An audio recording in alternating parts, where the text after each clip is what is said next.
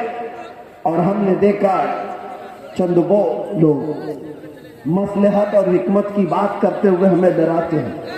میرے عزیزوں، مصلحت اپنی جگہ پر، حکمت اپنی جگہ پر. کیا امام حسین کو مصلحت نہیں معلوم تھی؟ کربلا میں جانے کے وقت ان کو حکمتیں نہیں معلوم تھی جو 72 لوگ اپنے خاندان کے لے کر شہید ہو گئے؟ دین پر کبھی ایسے معاملات آئے تو میرے عزیزوں، علماء کا سب سے پہلا یہ نمبر ہے کہ قوم آپ ایک قدم بڑھاتے ہیں تو یہ 100 قدم آگے بڑھنے کو تیار ہے. آپ کو صرف ایک زبان کہنے کی دیر ہے. قوم تو بیچاری بے پناہ محبتوں کے ساتھ جان دینے کے لیے بھی قربان ہے. میں اکثر ایک بات کہا کرتا ہوں، آج سے 4 سال پہلے میں نے دلی میں اس پاکھنڈی کو جو مباہلے کا چیلنج کیا تھا، اور آپ کو پتا ہے ہمارا اعلان پوری دنیا بھر میں پھیلا تھا کہ ہم آگ میں کودنے جا رہے ہیں. لیکن اس وقت ممبئی کا ایک نوجوان میرے پاس آ کر کہا تھا، جو کوئی بعمل نہیں دکھتا شکل سے، ہاں داڑھی میں بھی ڈیزائن، سر میں بھی ڈیزائن، پھٹی جینز پہنا ہوا، اس نے کہا تھا کہ حضرت مفتی صاحب میں نے سنا ہے آپ کا اعلان، آپ دلی جا رہے ہیں آگ میں کودنے. میں نے کہا آپ کو کیا ہے اس سے؟ اس نے کہا آپ جب بھی جانا ہو تو مجھے لے جائیں، پہلے میں کودوں گا. چہرہ دیکھو، حلیہ دیکھو پورا. میں یہ کہتا ہوں علماء ربانیین سے، ہمیں صرف کہنے کی دیر ہے، سارا محاذ کون سنبھالے گی؟ سارا محاذ ہم نے صرف اعلان کیا تھا، بچہ تیار کھڑا تھا. یہ جذبہ ہے محبت مصطفیٰ کی بنیاد پر اس دن میرے آنکھوں میں آنسو آ گئے تھے اس نوجوان کو دیکھ کر. اس نے کہا تھا میں مسجد میں زیادہ آتا نہیں ہے, آپ کے قریب آیا نہیں زیادہ, لیکن اتنی بات ہے کہ حضور سے محبت ضرور کرتا ہوں, اور جب ان کی بات آئی ہے تو جان بھی دے سکتا ہوں. میں آپ کو بتاؤں, اسی نوجوان کو دیکھ کر آنکھوں میں آنسو آئے. بارگاہ مصطفیٰ میں نے عرض کیا تھا, یا رسول اللہ, آپ کی یہ امت گنہگار ہو گئی, غدار نہیں ہے, غدار نہیں ہے, غداری نہیں کرتی. تو میرے عزیزوں, اسی چیز کو میں کہتا ہوں, تھوڑی سی لو دینے کی ضرورت ہے. علماء ربانیین حق بیان کرے, قوم کو صحیح سلیقے سے چلنے کا ان کو نشانہ دیا کریں, پھر دیکھیں انقلاب آئے گا, ضرور آئے گا. ہمیں آج یہ پتہ ہی نہیں ہے کس کے ساتھ جانا ہے, کس کے ساتھ بیٹھنا ہے, کس کے ساتھ اٹھنا ہے. جو دیکھا اس کی طرف چل پڑے. ایسا نہیں ہوتا. امت مصطفیٰ تم خیر امت ہو, ہر کوئی تمہارا آئیڈیل نہیں بن سکتا, ہر کوئی تمہارا رول ماڈل نہیں بن سکتا. تمہارا رول ماڈل خالد بن ولید ہو سکتا ہے, تمہارا آئیڈیل صلاح الدین ایوبی ہو سکتا ہے. ایرے غیرے نتھو کھیرے کو دیکھو گے تو بزدلی تو آئے گی. فلموں میں ناچنے والے تمہارے آئیڈیل بنیں گے, تم ان کے فین ہو, ان کی طرح کپڑے پہننے کی کوشش کرو گے, ان کی طرح لائف سٹائل بنانے کی کوشش کرو. یاد رکھو, وہ جہنم میں جائیں گے تو ساتھ تمہیں بھی لے کر جائیں گے. ہاں, لائف سٹائل بنانا ہے تو میرے مصطفیٰ کے غلاموں کی لائف سٹائل بنانا. وہ صحابہ رضوان اللہ تعالی علیہم اجمعین جو دنیا کے سب سے اچھے انسان تھے اس روئے زمین پر, وہ ہمارے رول ماڈل ہے, وہ ہمارے لیے آئیڈیل ہے. قوم کو یہ میں کہتا ہوں, صحابہ کو پڑھو, ان کی سیرت پڑھو. روزانہ انٹرنیٹ کا زمانہ ہے, سرچ کرو میرے نبی پاک صلی اللہ تعالی علیہ وسلم کے صحابہ کی سیرت.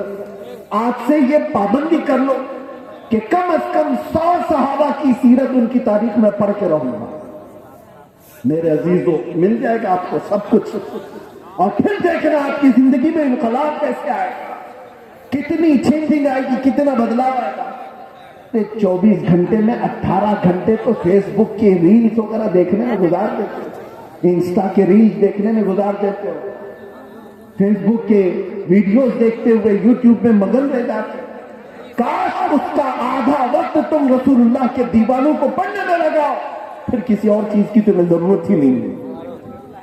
میرے عزیزوں, اتنے بڑے جلسوں کی بھی تمہیں حاجت نہیں پیش آئی.